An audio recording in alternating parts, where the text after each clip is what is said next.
ये जो सानिया पेश आया है गुज़िश्ता रोज 13 स्कूल तकरीबन जो है नजर आतिश किए गए। सर ये कौन लोग हैं इसके पीछे?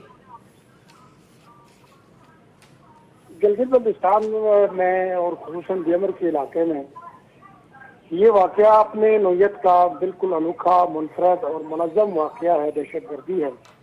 इस तरह का एक वाकया कुछ अरसे पहले भी हुआ था और 2003 के आसपास दारल के इलाके में हुआ था और उसका तसलसल तो ये नहीं कहा जा सकता क्योंकि बहुत मुनज़्ज़म वाकया है और एक ही रात में उन्होंने दारुल व तांगीर से लेकर क्लास तक तकरीबन 13 मुख्तलिफ स्कूलों पे बैक वक्त उन्होंने मुनज़्ज़म तरीके से हमला किया है। सवाल ये है कि ये लोग कौन हो सकते हैं, ये सवाल बड़ा अहम भी है और ये सवाल बड़ा मुश्किल भी है।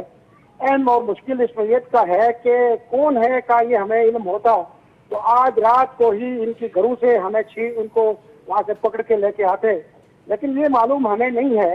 लेकिन एक सोच जरूर है जो तालीम दुश्मन है, जो ट्राइबल है और जो रिलीजियस किस्म की है, जो डोमिनेट करती है मुकामी समाजी सोच पे, जो डोमिनेट करती है तालीमी सोच पे, जो गालिब आती है सोशल वर्क के ऊपर, जो हमेशा से रही है और आज भी मौजूद है।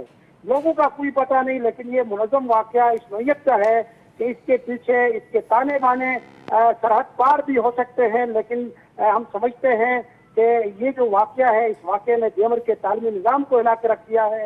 यहाँ के लोगों ने इस पर जिस भरपूर तरीके से शिद्दत के साथ एहतजाजी मुजाहरा किया है उसकी मिसाल भी तारीख में नहीं मिलती। सर एहतजाजी मुजाहरे एक तरफ, वो आवाम के जो है वो रिएक्शन है, लेकिन मुझे बताएं कि हुकूमत वहां पर क्या कर रही है? अगर आप भी ये बात कह रहे हैं कि किसने किया है, 13 स्कूल जो है एक ही रात में जला दिए जाते हैं मुख्तलिफ इलाकों में और आप भी उस पर सवाल खुद भी रेज कर रहे हैं कि जी ये कौन लोग हैं, तो इसको नाकामी ना समझी जाए हुकूमत की?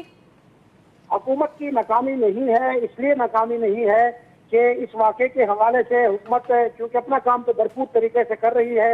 ये मालूम है सबको कि दारुल तांगीर जो इलाके हैं वो इंतहाई रिमोट इलाके हैं और देमर के शहर से बहुत कटे हुए इलाके हैं। वहाँ भी हुकूमत के नुमाइंदे